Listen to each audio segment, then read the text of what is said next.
Well, good evening, everyone, and welcome to this joint lecture between the Society of Antiquaries of Scotland and the Scottish History Society. I'm very glad to see you all this evening, having ventured out on what is a very chilly evening still.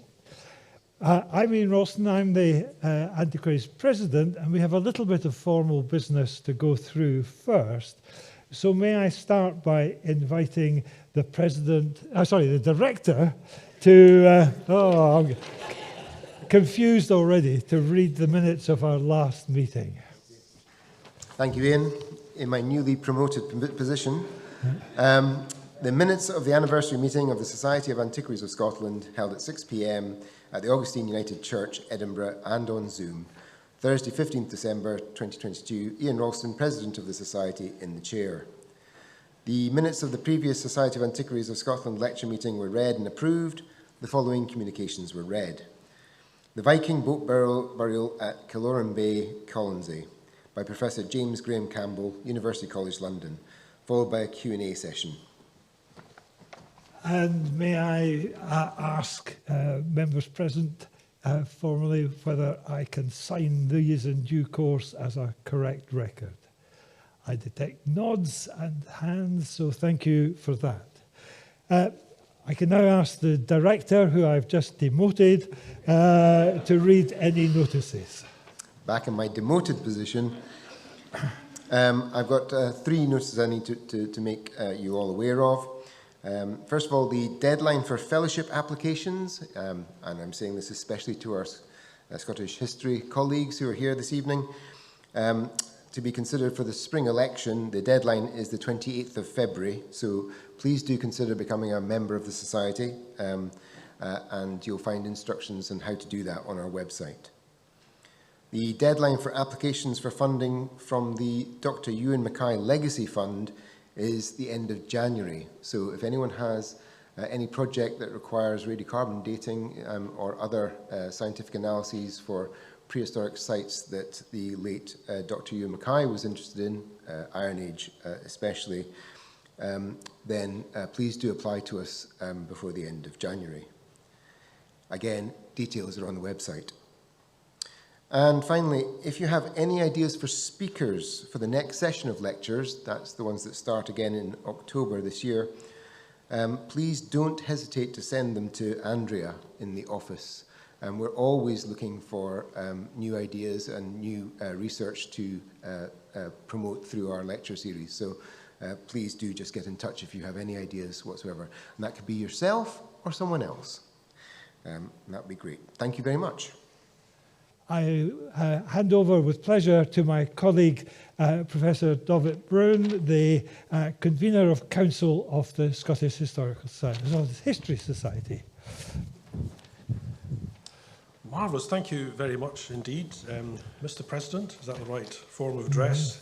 It is a huge pleasure for me to be here to introduce our speaker and to represent the Scottish History Society at this event. It's a wonderful tradition that we've had going for a number of years now, where we have this shared annual lecture, and it's especially wonderful to see so many people enjoying the fact that we can now do this in person, and also now that we're familiar with the hybrid ways of doing it, that so many people who wouldn't have had a chance to be here can still enjoy it very nearly to the full.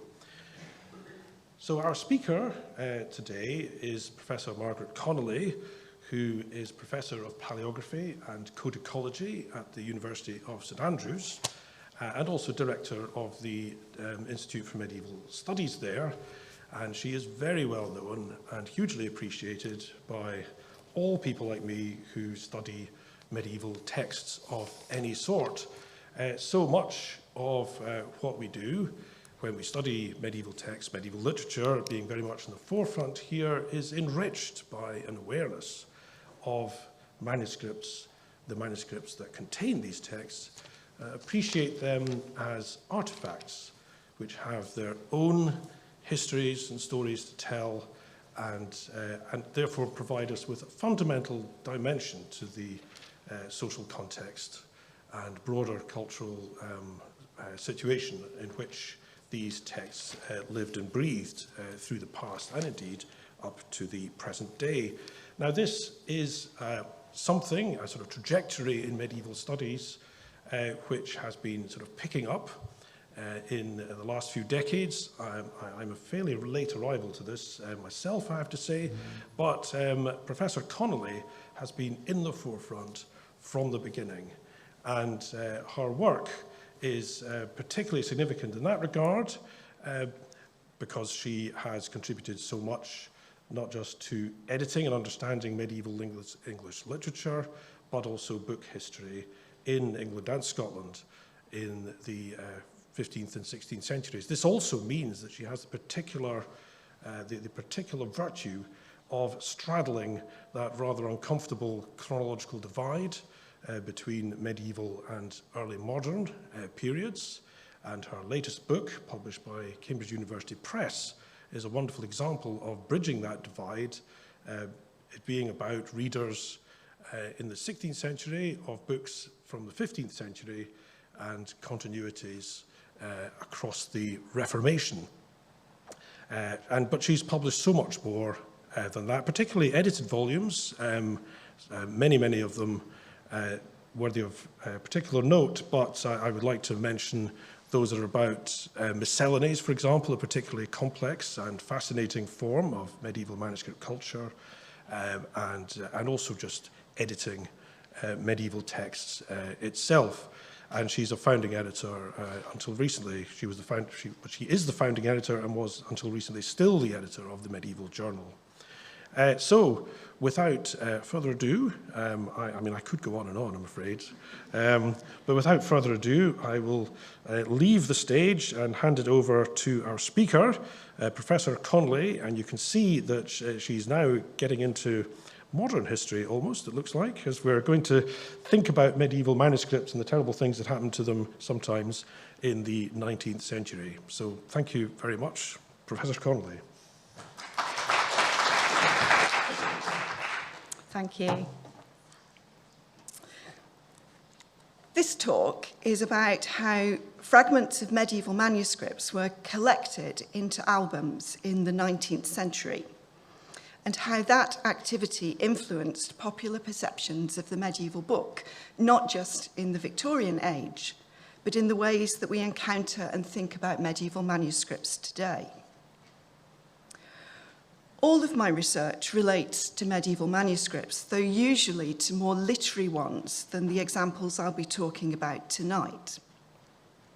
This talk will use images from a lot of different institutions, and lots of people are helping me in my current study of manuscript fragments, which is something that I want to acknowledge from the very start.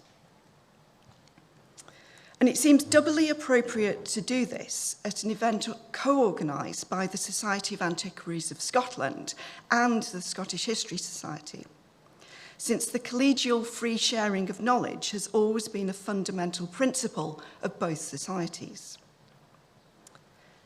At society meetings in the 19th century, speakers would sometimes have brought along objects of interest to share with other fellows. Things like pottery or other small finds from archaeological digs, prints or drawings or books or manuscripts. I'm not a collector, so I can bring nothing tangible. The slides will have to suffice. But I'll start with a reminder of what's likely to have been everyone's most recent encounter with medieval manuscripts. And that means beginning with a selection from my Christmas post. Many of you may have received similar cards with reproductions of medieval illustrations of the Nativity story. Here, the Annunciation to the shepherds, the stable birth, and the flight to Egypt. Their appeal, then and now, is their visual splendour, the minutely detailed decoration, the use of rich pigments, and in many cases, gold leaf. These are delightful images, but they're fragmentary, and their presentation in this manner has certain distorting effects. These images come from medieval books of hours, where they were set alongside Latin prayers and psalms, a form of personal devotion that became obsolete after the Reformation. Linguistically and also paleographically, the text has become hard to read, but the pictures can still tell the story. Yet without the textual content, we also lose a sense of scale and size, often not realizing that images presented in this way may actually be very small. This next slide shows how a lovely Christmas card on the left has been created by greatly enlarging a detail from the lower border of the original manuscript, Bodleian Library, Hatton Manuscript 10. For comparison, the actual Christmas card is 11 centimetres square, so about that size. Whereas the manuscript leaf on the right is 36 centimetres tall and 27 centimetres wide. That's a little larger than A4 paper. This is from a different context, not a book of hours, but a copy of the Statutes of England, written at the end of the 15th century. This manuscript was owned by a lawyer, Thomas Pigott, who died in 1519. Pigott came from Buckinghamshire and was treasurer at the Inner Temple in London. His coat of arms is set prominently in the middle of the lower border, showing that he commissioned the volume. This heraldic shield is one of the features that's meant to draw the reader's eye. Similarly, the most important initial shows King Henry VII enthroned. Looking at the whole leaf, we understand the relation of these elements, but seeing only the extracted image of the deer removes our ability to perceive that hierarchy. Most of our modern encounters with medieval manuscripts are fragmentary. When manuscripts are displayed in exhibitions, we see only single openings, and in physical reproductions, we see single leaves or cropped details. In digital surrogates, we view a manuscript frame by frame on screen, and this all emphasizes difference. These objects are made to seem less like what they are or were, which is books. Medieval manuscripts are just very old books designed for reading and handling personally and in their entirety. These partial ways of perceiving the medieval manuscript are perpetuated by present-day curators and card manufacturers, but they weren't invented by them. Other aspects that relate to the collecting of medieval manuscripts over the last 500 years have contributed to these fragmentary impressions. Even as early as the 16th century, certain parts of medieval books, the shiniest parts, were falling victim to souvenir hunters. Arguably, the most precious manuscript in the St Andrews University collection is the 12th century copy of St Augustine's works that belonged to the library of the medieval priory. It's the only manuscript from the cathedral that remains in St Andrews today. As you can see from this close-up image, all of its illuminated initial letters have been cut out, and not always very carefully. Notice how the cutter left behind part of the upper gold rim of this cut-out letter E, also cutting through two leaves by mistake.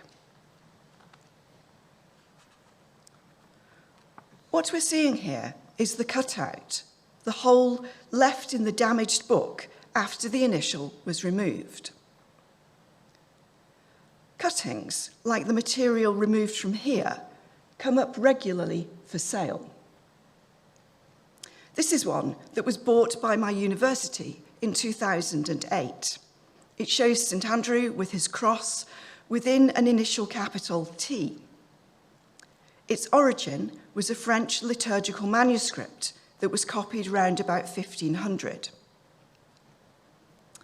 In this view, we see the now detached cutting mounted for display, like a piece of modern art, set off by surrounding white space, which is not, as you'll appreciate, how it would have appeared in its original context. If you look very closely at the right-hand edge of the cutting, you can just detect very small traces of black and red ink. And this view of both front and back shows more clearly what the original layout was like, and that the book had musical notation as well as words. And the view of the back of the cutting on the right also reveals something else. Notice the two square white tabs at each top corner, which are little paper hinges that allow the cutting to be lifted up. In its modern presentation, we can see both sides, just as both sides of the page would have been visible in the original book. But in an intervening context, the cutting has been stuck down, and the evidence of that is in the white smudging towards the top edge, which is the residue of the paste used to stick it down.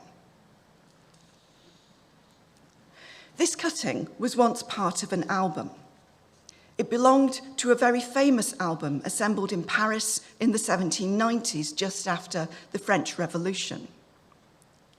This huge album contained a total of 475 cuttings, mostly taken from French illuminated manuscripts. It was made for the Swiss ribbon manufacturer Daniel Burckhardt Wilt, and it remained within his family for nearly 200 years. When the album was sold at Sotheby's in 1983, the cuttings were taken out and sold one by one or in small groups.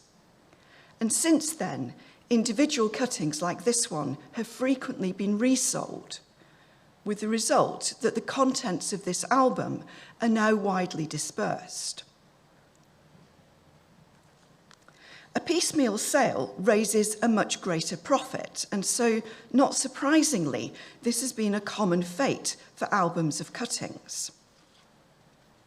Another album sold in pieces in the 1980s was the collection created by the Scottish antiquary James Denniston.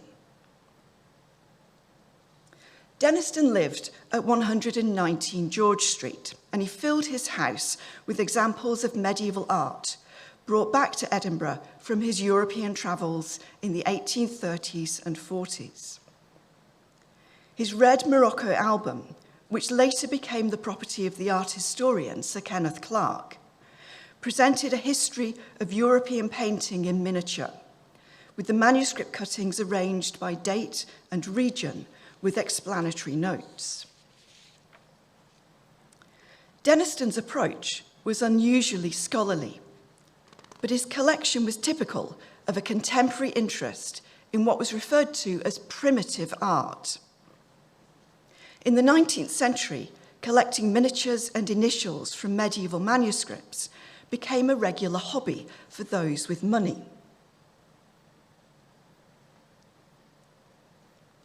And other collectors who certainly owned albums of cuttings were, on the top row, from left to right, the antiquary Francis Dowse.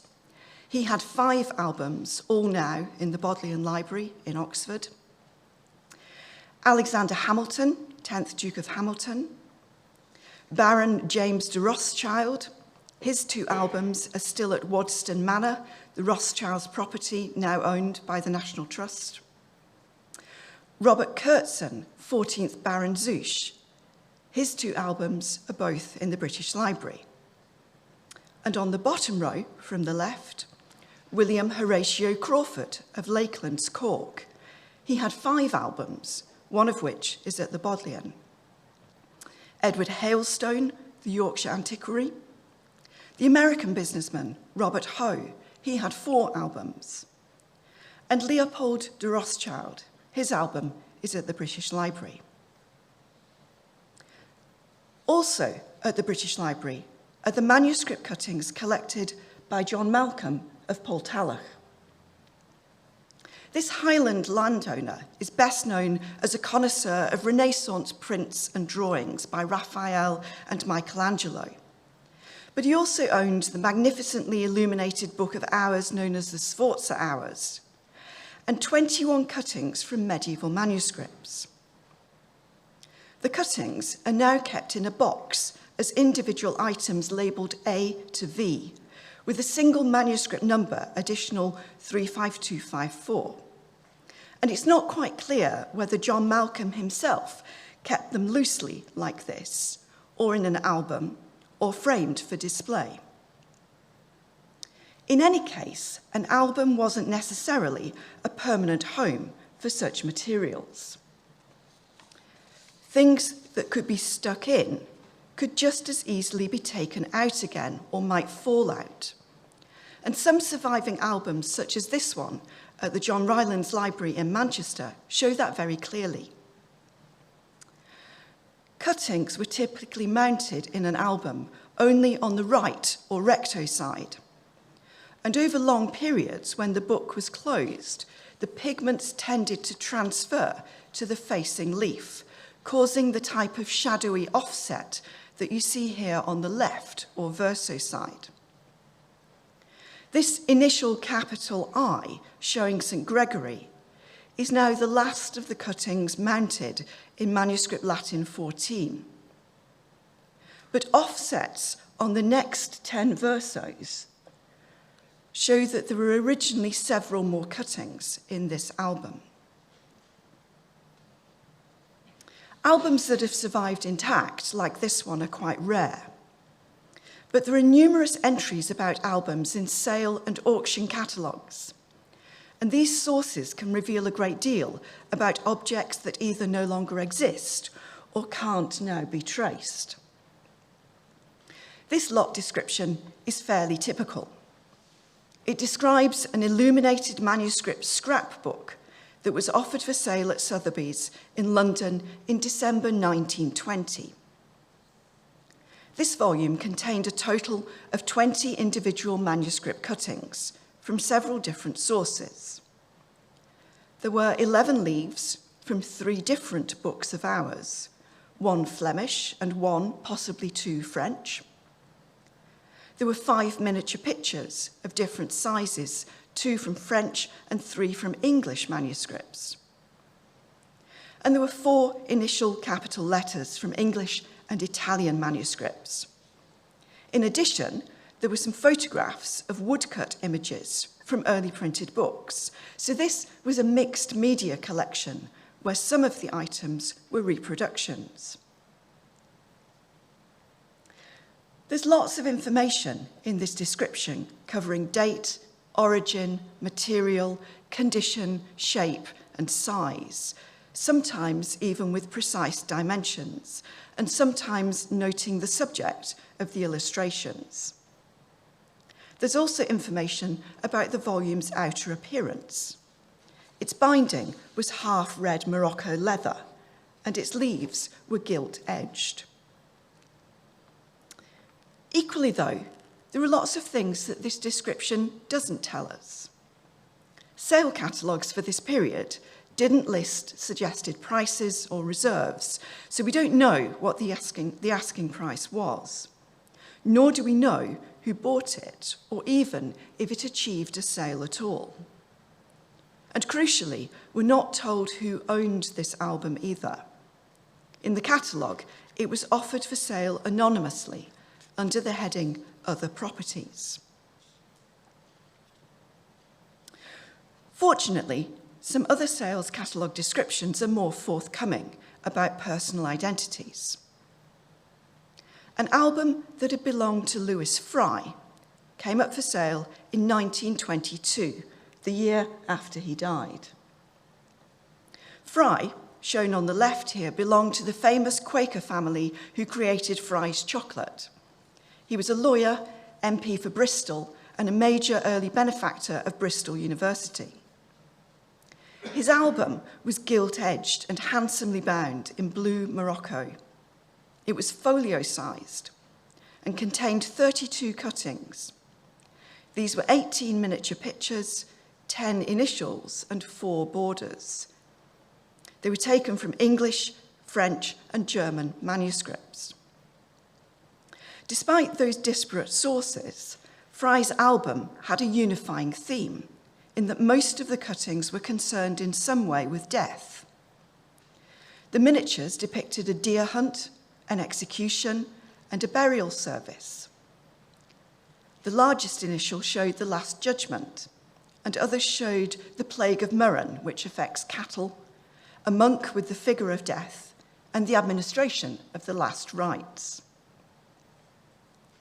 Other albums were themed in different ways. The scholar William Stebbing, shown to the right here, who was also a journalist and editor of the Times newspaper, had 2 albums. These came up for sale in February 1927, after his death the previous year.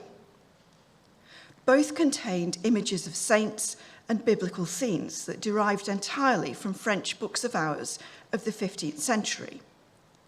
But the albums were different in size and nature.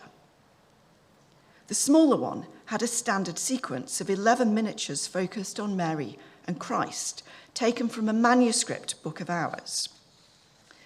The larger one had a fuller set of 44 miniatures telling the story of Christ's life, death, and resurrection. These were taken from a printed book of hours and had gilded Renaissance frames painted around each image. I don't know where Fry's and Stebbing's albums are now. I only know of them from these descriptions, which is why I can't show you any pictures.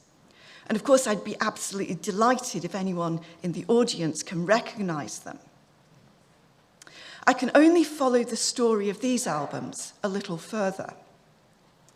Lewis Fry's volume was bought by the London bookseller James Tregaskis, who paid £150 for it, a considerable sum in 1922, equivalent to about £7,000 today. Stebbing's 2 albums raised less substantial amounts. The smaller collection of 11 manuscript miniatures was sold for £5, 5 shillings, and the larger collection for £20. Those prices are probably more typical, and they suggest that the going rate for an individual cutting might have been about 10 shillings. Book dealers, like Tregaskis, may have bought with the intention of selling an album on intact to another collector, but this seems a less likely outcome than disassembly. The same sale catalogues for the 1920s are absolutely full of lots offering single miniatures, illuminated initials, and detached leaves, sometimes framed and glazed. And one entry that described an album positively invited a future purchaser to dismantle it. George Clarkson Willoughby Esquire of 4 Bedford Square, London, sold prints and books and manuscripts in 1929, including a blue Morocco album of 10 cuttings from illuminated manuscripts, mostly initial capital letters with pictures of saints. These are described in detail, with the cataloguer finally declaring that this was an attractive collection of miniatures, most of which would be considerably enhanced in effect by being framed. So far in this lecture, all the examples that I've mentioned have been albums that are connected with men. Men's possession of albums, as of medieval manuscripts more generally, is proclaimed by records of the sale of their named libraries and collections. Men's ownership was perpetuated through inheritance and upheld by laws that didn't recognise a woman's right to keep her own earnings or inherited monies or properties until the Married Woman's Property Act of 1882. A generation later, through the sale catalogue records of the 1920s, we do see evidence of women selling collections, including albums. But it's often hard to tell whether these really were their own properties, or just things that they'd inherited from their husbands or fathers. In cases where collections came to the market quickly after the spouse or relative died, that could signal a lack of interest. But it might also indicate a pressing need to generate cash. In other instances where libraries clearly remained in the woman's hands during her lifetime, again, it's hard to judge interest. But especially in the case of albums of manuscript illuminations, which were essentially picture books, it seems likely that women would have enjoyed looking at these materials just as much as their husbands did. Information about the women themselves is also hard to come by. They tend to be overshadowed by their husbands and male relatives, or they're simply invisible in the record. I know nothing about Miss Lavinia Halswell of Kensington Gate, Westminster, apart from what the Sotheby's catalogue tells me. She had died before April 1927, when her library was put up for sale in 140 lots, including as lot 404, an album of cut-out initial letters from books and manuscripts.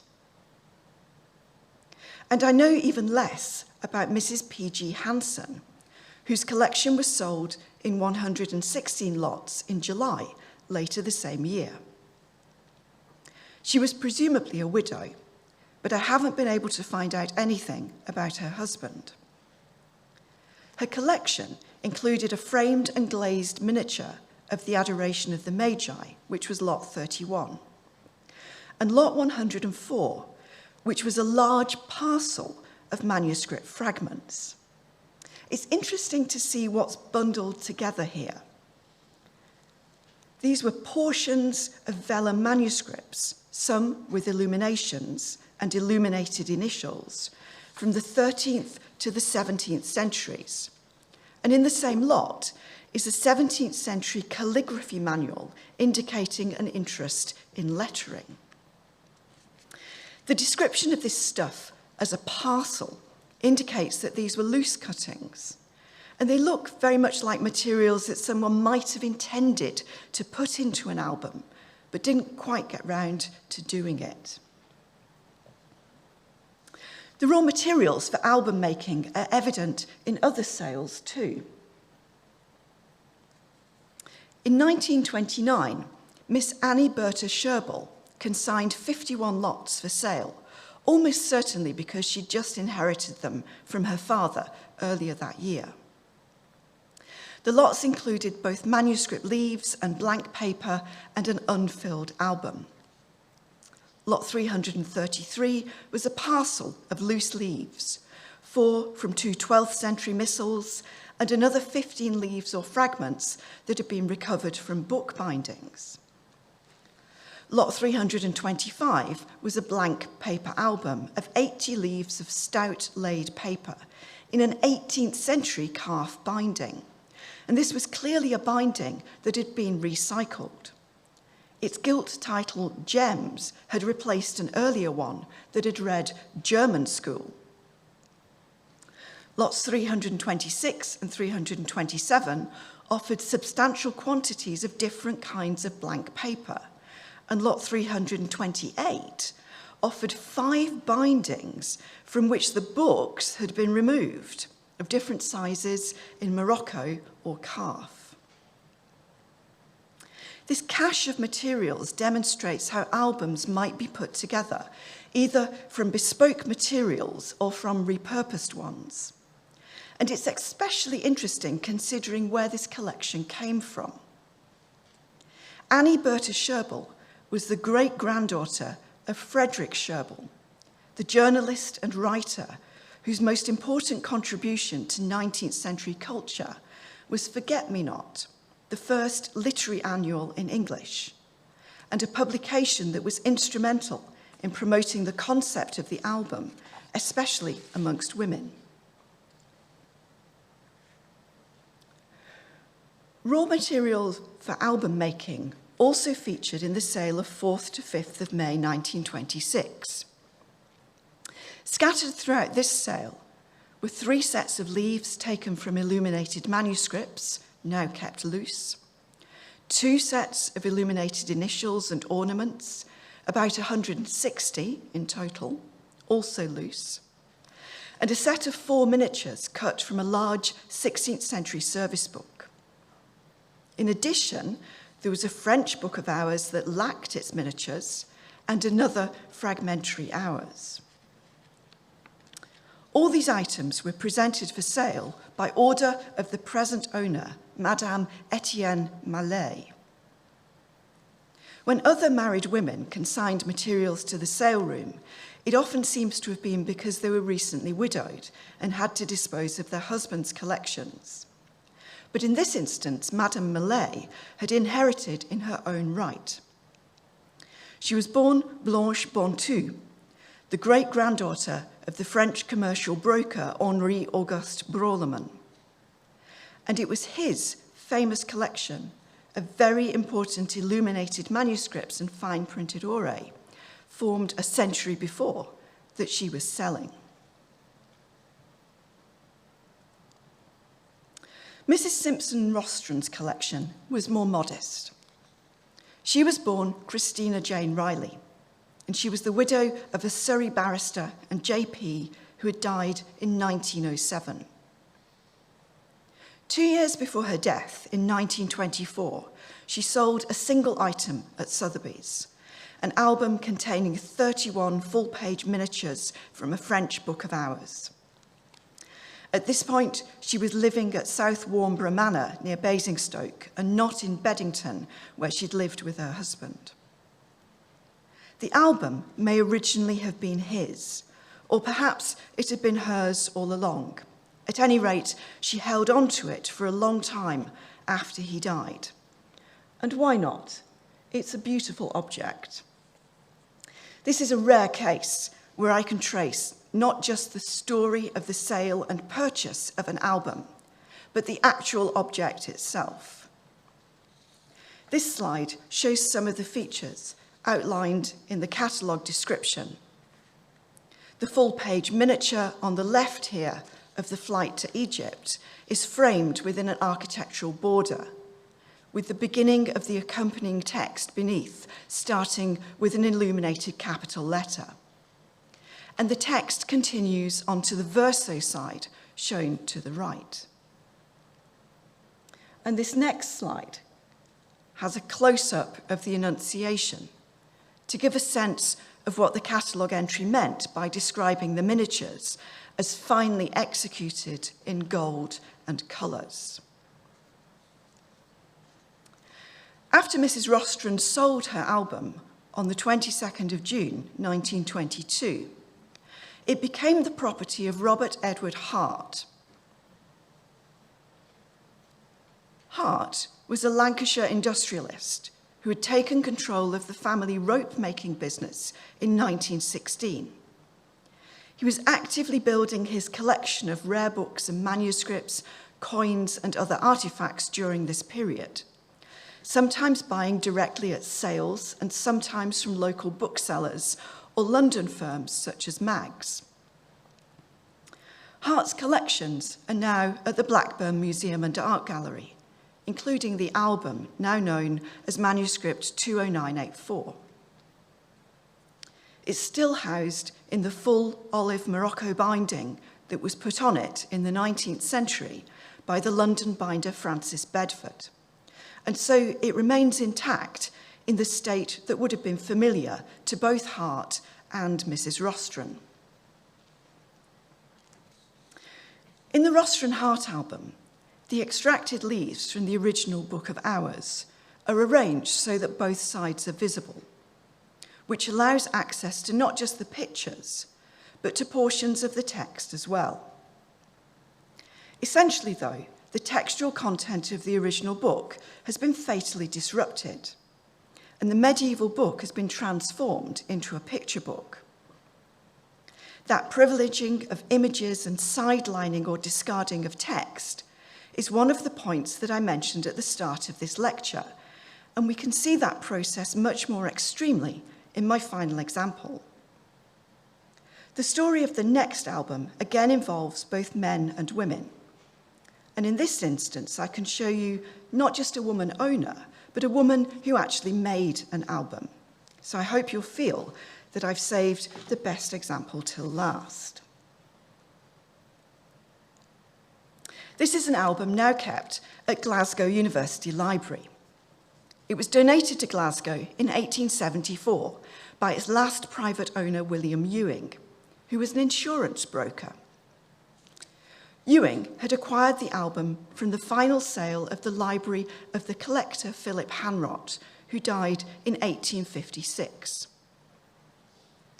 At the front of the album is a note written by Hanrot, which explains the origins of this collection of various small alphabets and letters in different colours, with curious small miniature figures and devices in many of them, and ornaments.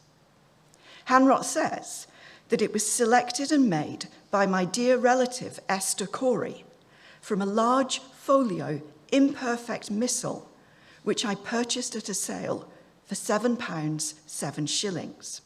And he goes on to add, the larger miniatures, initial letters and ornaments in the same missal were collected and bound in 2 volumes folio and were sold at my sale in 1833 for £28, 10 shillings. And then he signs off with his initials, P.A.H. This is important testimony to the history of this object, and it tells us 2 interesting things. Firstly, Hanrot insists that the original medieval manuscript that he bought was imperfect. He underlines that word. This is clearly intended as a justification for how that manuscript was then treated. One of the most famous stories in the history of the 19th century fragmentation of medieval manuscripts is of how, in the 1820s, Philip Hanrot's children, May, Ellen, and Philip, and their cousin, cut up a 14th century missal to make 5 scrapbooks. 3 of these ended up in the British Museum, now the British Library. And in the 1930s and 40s, the scholar Margaret Rickert attempted to reconstruct the original Carmelite missal by taking the 19th century scrapbooks apart and putting the cuttings back together again. That process really just created a different 20th century set of scrapbooks, as you can see from this slide. One of the Hanrot scrapbooks is still untraced, but the 5th is the volume in Glasgow. The second interesting thing that Hanrot tells us in his note is that the album that is now Ewing 26 was made by his dear relative, Esther Corey. In the usual narrative, Esther is often described as a cousin and is taken to be a child, but in fact, she was Hanrot's unmarried sister-in-law, and she would have been in her late 40s in 1828 when she made the album. And that fits exactly with what we know about women's interest in albums and scrapbooks in the 19th century. Making albums had been a popular activity since the early 17th century, but initially the term denoted a book of poems, where occasional verses were personally inscribed by the poets themselves. Such volumes carried unique and special connotations with the added value of autographed authenticity. This tradition gradually coalesced with other types of personalised bookmaking, such as commonplace books and collaborative household anthologies. And by the 19th century, albums had become ways of showcasing particular feminine accomplishments, such as sketching, painting, and good penmanship. The further development of scrapbooking, essentially the pasting in of all kinds of materials or scraps, and a diversification into particular types of assemblages, such as autograph albums and albums of pressed flowers, as shown here, as well as albums of postage stamps, photographs, book plates, calling cards, and lots of other things. This created a wide range of essentially handmade books that had an important place in the Victorian household, particularly in the drawing room. Some things could just be stuck in, but others had to be cut out and sized. An album of autographs, such as that assembled by the Scottish naturalist and biomathematician Darcy Wentworth Thompson, was typically formed by snipping signatures from the bottom of letters and then discarding the part that historians would find more interesting. And both cutting out and sticking in were the essential skills used by Esther Corey in compiling her album. The largest illuminated letters were given pride of place, one to a page, like this illuminated letter M on the left here. Its singular presentation crops away all the surrounding distractions of ordinary text and lifts the letter entirely out of context. Smaller illuminated letters were grouped together to form patterns, sometimes artistically incorporating other decorative elements from the manuscript's borders, all of which have been painstakingly cut round. Elsewhere in the album, an interest in calligraphy is apparent, as scores of individual capital letters have been regimentally lined up so that these leaves resemble the pages of a Victorian copybook. And Esther even fabricated words from the cut-out letters, using them to spell out a title page for the volume that reads Ornaments, Letters, on the left here.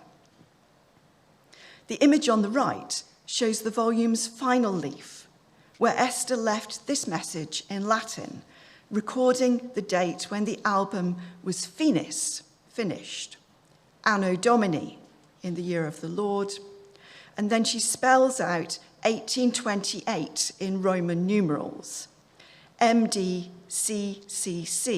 and then on the bottom line, XX, a U for V, I.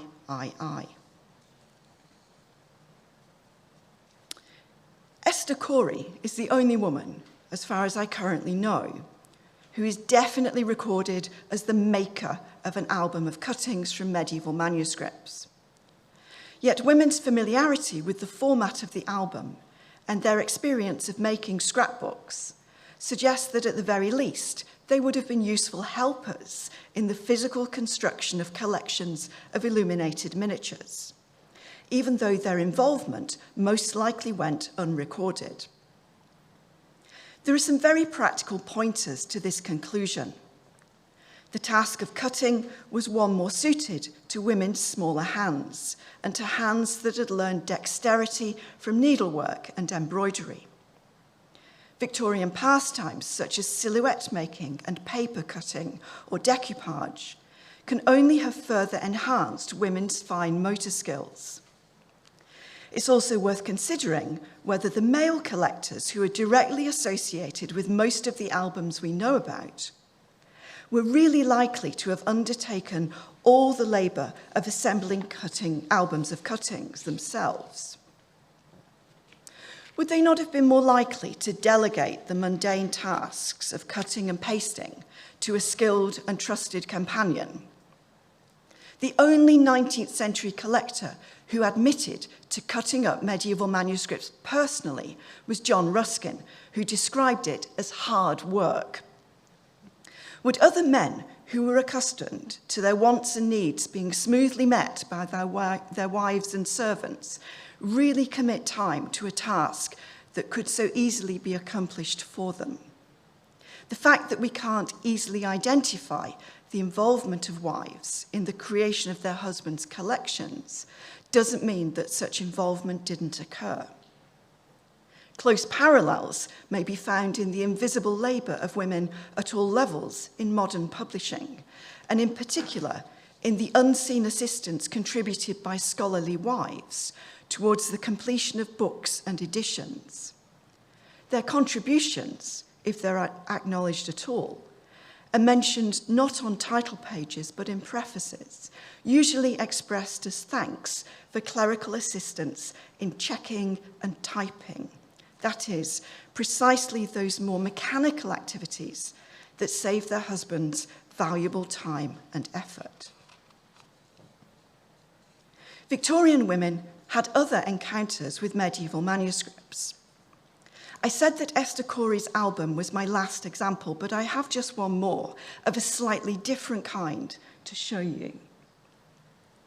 This is a plain little exercise book which has been fashioned into an album, and it contains 30 photographs of illuminations that were created by the Edinburgh Arts and Crafts artist Phoebe Anna Traquair. It's now at the National Library of Scotland, and I came across it by accident when I was searching for the types of albums of medieval cuttings that I'm really interested in. But I wanted to show this for several reasons. Firstly, it's a good antidote to the splendid, handsomely bound albums that are featured in this talk, because albums did come in all shapes and sizes, and they weren't all necessarily grand. Secondly, and it's an example of the coming together of different media. It's a collection of photographs that depict the pages of illuminated books. Those are not medieval books, and they're not facsimile copies of medieval manuscripts either. Rather, they're uniquely crafted modern books that took their inspiration from medieval illuminated manuscripts. As far as we know, this particular album wasn't made by a woman, but it records the work of a Victorian woman artist who recreated techniques of medieval illuminated book production. In 1887, Traquair made a copy of a medieval book of hours that John Ruskin had lent her. And during the 1880s and 1890s, she made illuminated copies of poems, including Tennyson's In Memoriam. One leaf of that is shown in the photograph here.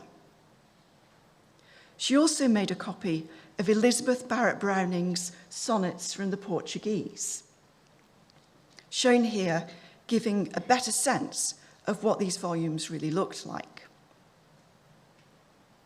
She also produced illuminated addresses for formal presentations. I don't have a slide of one of these made by Traquair, so I'll finish with this example. It was sent in 1911 by Edinburgh's Royal College of Physicians to celebrate St Andrew's quincentenary. Handwritten presentation addresses of this kind were very fashionable in the early years of the 20th century, and they were produced to celebrate all kinds of occasions. We often don't know who made particular ones, but we do know that their makers were typically women. Sketching and penmanship and the making of albums were promoted as decorous pastimes for Victorian ladies, and the skills they developed allowed at least some women to earn money in this way.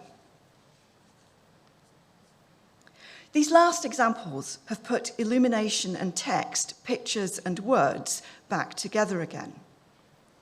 In the emerging new discipline of fragmentology, many scholars are working to identify manuscript fragments and trying to reassemble medieval manuscripts that had been broken up. And that's a perfectly valid and very interesting thing to do. But attention also needs to be paid to 19th century albums and their different configurations of medieval manuscript material. For reasons of profit, neglect, or sometimes conservation, this is a kind of book that's disappearing. There's inherent value in preserving these 19th century objects, despite their fragility. They help us realize that the medieval book itself was not a fixed entity. Medieval books are dynamic, and their precise nature has changed with every age, as use by readers and binding, cleaning, and repair have all altered their appearances. So when we consult any medieval manuscript now, its form and shape is not necessarily the same form and shape that it had before, either when it was first made or in the period since the Middle Ages. To understand the opinions that have been formed about manuscripts, it matters that we know about all of these things and about the different ways that individual medieval books have presented themselves to their readers over time. Thank you for listening. Well, thank you very much, Professor Connolly, for that very interesting lecture on these albums and the fragments from them. Is this a particularly British obsession, or were other people doing some of the French and the Germans doing the same thing, or is this a speciality of these islands? I don't really know about the continent, but some of the examples of collectors that I included in the kind of lineup of collectors were American. So it's certainly a habit that was a familiar one in the 19th century in Britain and in America.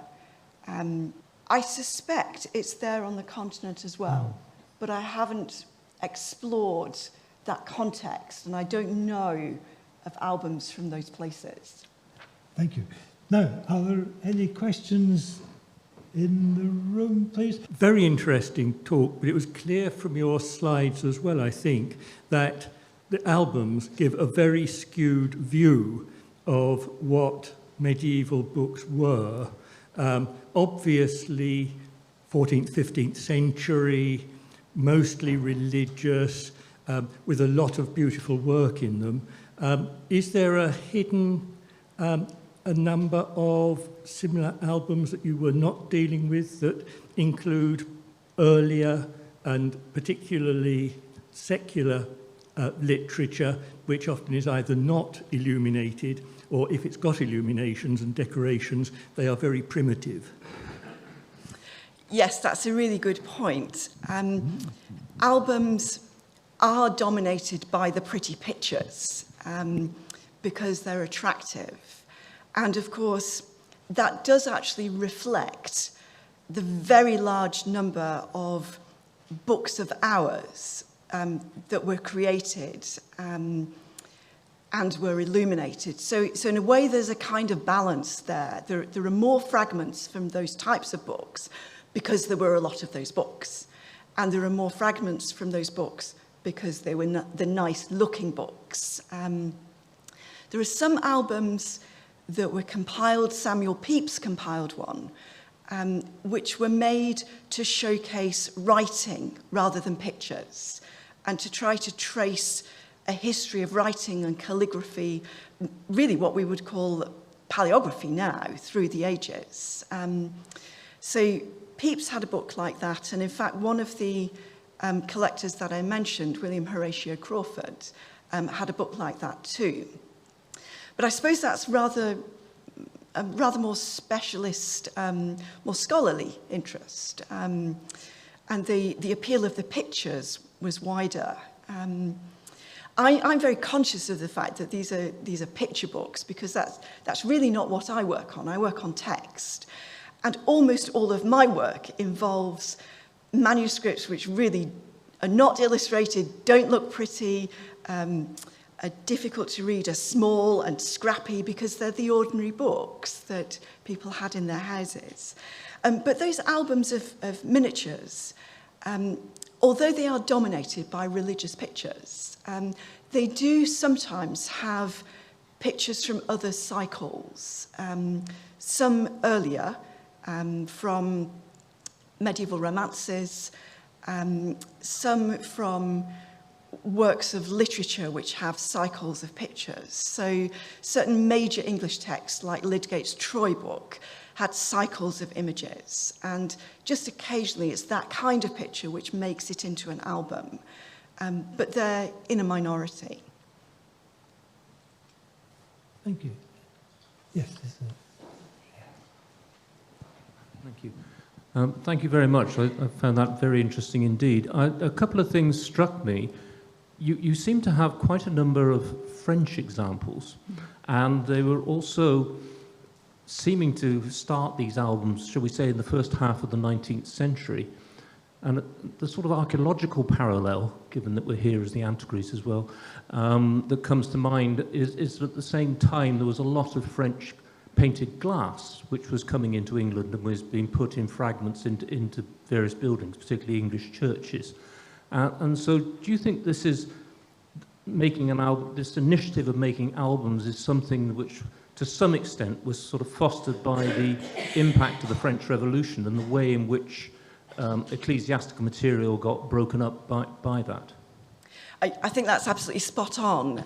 And I didn't know about that example about the glass, which is really interesting, partly because these images are often thought of as little windows. I think John Ruskin referred to illuminated manuscripts as like fairy cathedrals packed with images which were like the windows. So that's a really apposite image. I do think that the French Revolution caused a great displacement of these things.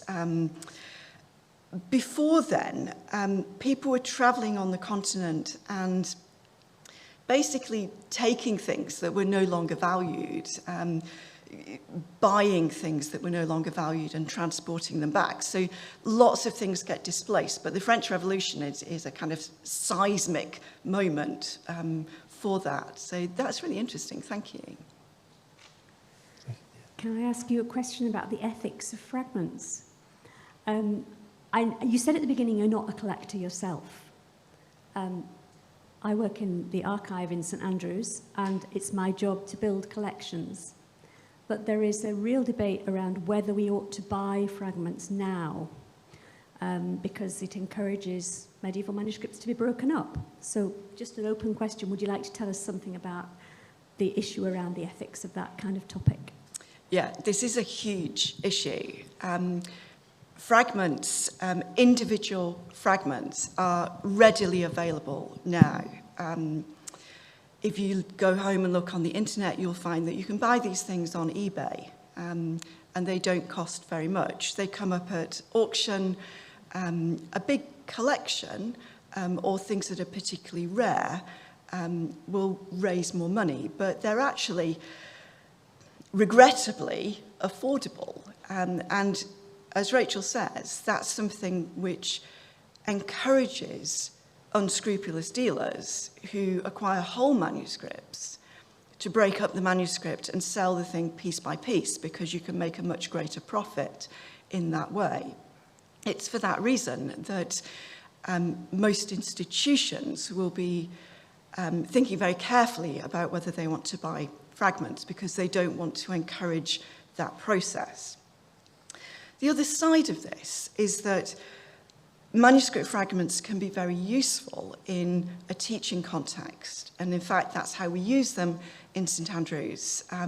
We use them to teach palaeography, to teach codicology, which is the study of the book. And a set of fragments can provide you with examples from many different periods and many different regions. For that reason, in the 1930s and 40s, a particular book dealer called Otto Eggy, quite a famous person, some of you may have heard of him, actually broke up a lot of manuscripts, and he put the individual leaves from those books into a series of portfolios, and he sold them to mostly American institutions who had no manuscript holdings of their own. And so across North America, in lots of different colleges, you will find that they have a set of fragments which they purchase from Eggy, and they use that to teach their students palaeography. So that's a bonus. It's a difficult question. There are pros and cons on both sides. I know other academics who collect fragments, and I know other academics who won't. And I'm on the side of people who won't. I don't know what I would do if someone offered me a fragment as a gift. Am I so ethical that I would turn it down? I'm not sure about that. So those are some of the issues behind Rachel's question. Graham? Just continuing that ethical theme, if you look at it further, do you think there's a case whereby if the fragment is recognized as coming from a certain volume, but not in the same institution, maybe not in the same city, maybe not in the same country, do you see a sort of moral imperative that the two ought to be united? I don't know if archivists have the same as the museum profession has, a code of ethics, but that's certainly something that museums have been looking at. And we've seen examples like fragments of picture stones in different museums being reunited physically. Do you think there's a case for doing that where the robbed fragment can be identified as to its original home? That's a really thorny issue, actually. It's complicated by some other things as well.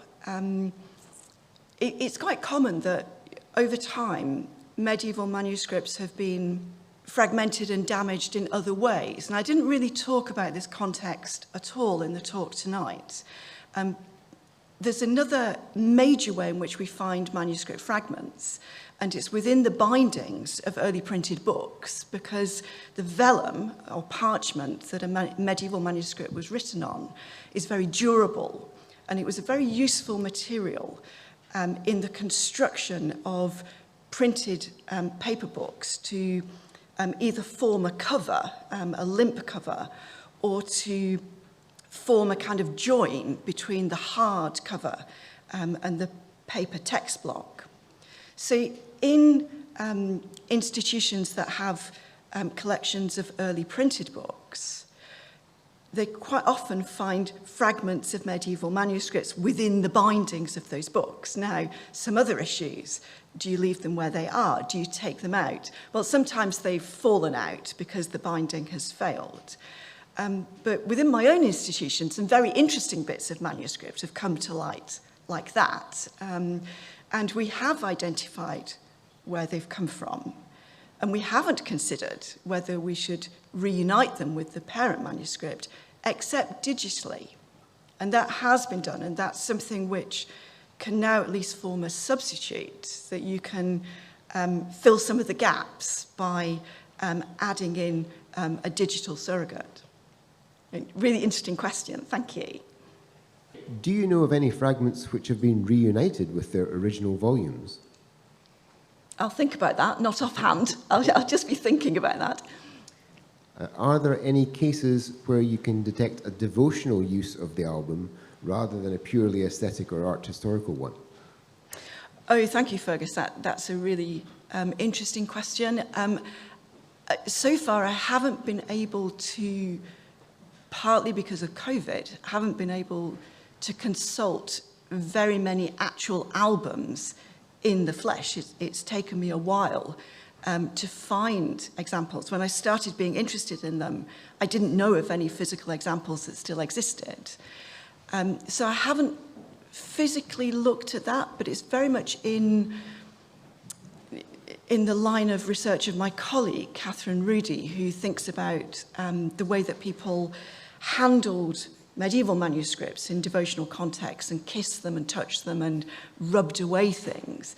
And it would be really interesting to look at albums in that way, except I wonder how you would know if the fragments were rubbed, whether that was when that happened over time, whether it happened when it was in its album context or before, but it's still a very interesting question. Can you recommend any publications or methods on how to trace the provenance of 19th-century guard books without any notes, especially text-only books? Guard books, to explain, a guard book is a book where the material, well, is sometimes pasted in, but mostly is tipped in, so you can see both sides of the thing. And they're quite often kept by, or made by antiquaries.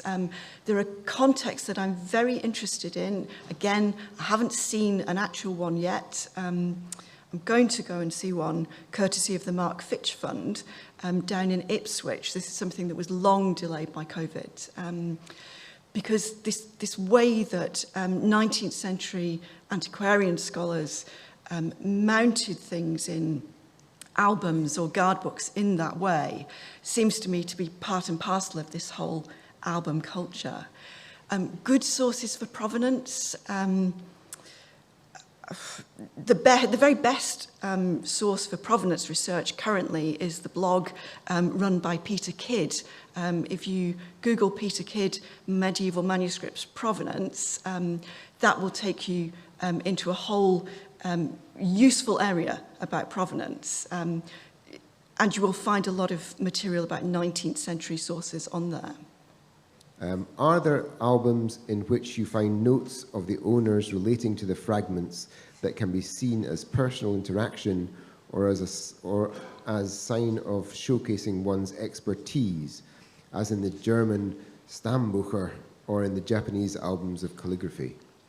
I only know of Denniston's, which is annotated.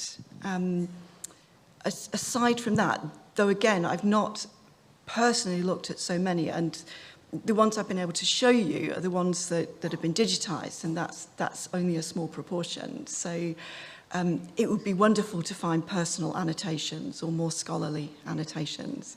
And actually, the point that you made there about people answering questions in the chat it really is wonderful, because it goes back to that point that I made earlier about the fact that these events are meant to be collegial and they're meant to be a sharing of knowledge, and it's only in that way that we will make advances. And if I could just mention one thing that I meant to say earlier in the talk, and that is, as well as albums, I'm interested in individual fragments. And it's quite possible that people in the room or online may actually have fragments, may have them historically hanging on the wall because their grandparents had one.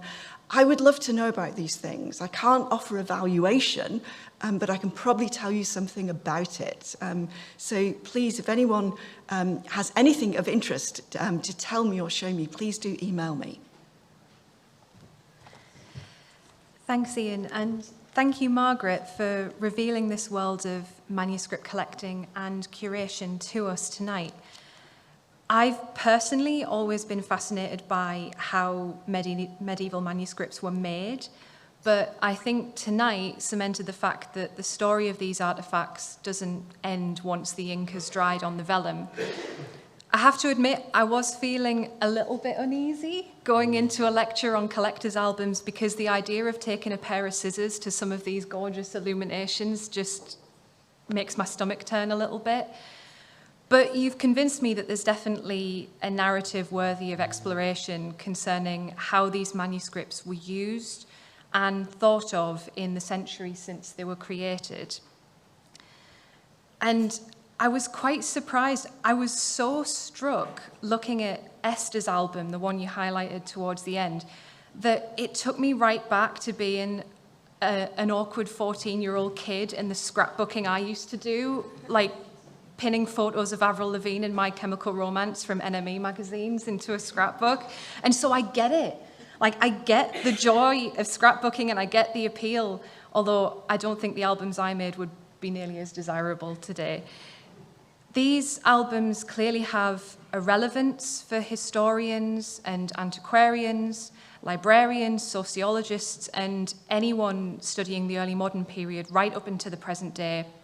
And whatever your feelings about collectors taking a blade to an 800-year-old text, these albums certainly give us a new insight into the enduring but ever-changing value of medieval manuscripts in our society. I realise now I should have perhaps prefaced this by disclosing that Margaret, and in fact Margaret's guest tonight, Rachel Hart, were my Palaeography and Manuscript Studies tutors at university, which either makes me really well suited to giving a vote of thanks for this talk or completely biased. But either way, I hope you'd all agree with me that tonight Margaret has done a wonderful job of highlighting the human stories, and especially the women's stories, surrounding these collectors' albums, which have been overlooked for hundreds of years. And I invite you all to join me now in showing her our appreciation one final time. And last announcement for tonight, our next lecture for the Society of Antiquaries of Scotland is on the 23rd of February and will be given by Dr. Chin Kao of the National Museum. The topic is Auspicious Gold and Precious Stones, Rethinking Weapons in Bronze Age Shang China, 1250 to 1050 BCE. And so I look forward to seeing many of you then. And with that, we bring tonight's proceedings to a conclusion. Thank you, everyone.